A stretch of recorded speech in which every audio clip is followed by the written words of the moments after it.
Thanks for joining us on Focus on Africa from BBC World News. It's not a typical election, but it's the first of its kind in Somalia in over 30 years. A selected group of citizens are choosing their parliament in 5 locations across the country.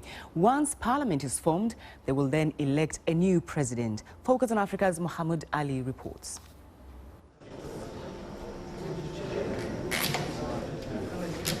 In other countries, this is normal. Votes go in the box. Votes are counted.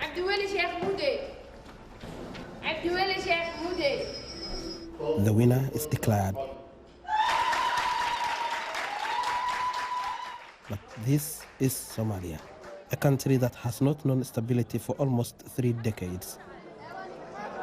4 years ago, 135 elders gathered in the capital to choose the country's leaders.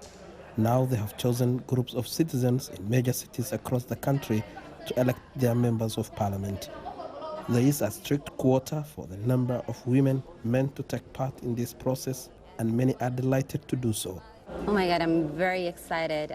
This shows that our voices are heard within the community, within the country. You know, women voice matter in these elections, and we've done it. I've done it myself today. That is a change for the country, so I'm very excited about it. Major security concerns and poor infrastructure mean many voters are traveling by air to cast their ballot.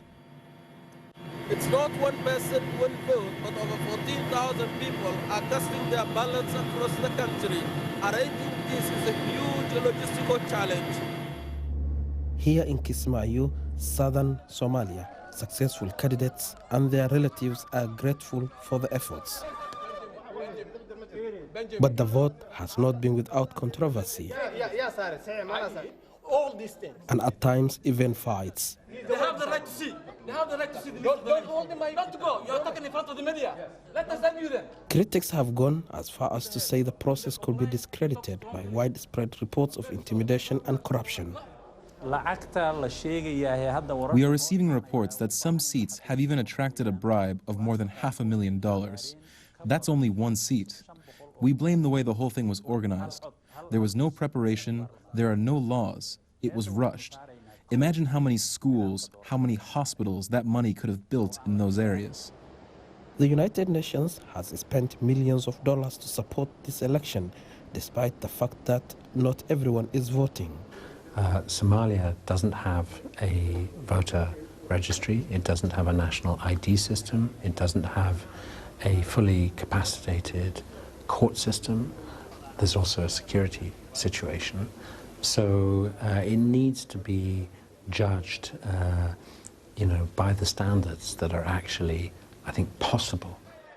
But there have been steps forward. It's unlikely that Somalia will meet its quota for female MPs, but more women than ever have been involved in shaping their country's future. These young women might just find themselves competing in a more powerful arena in years to come.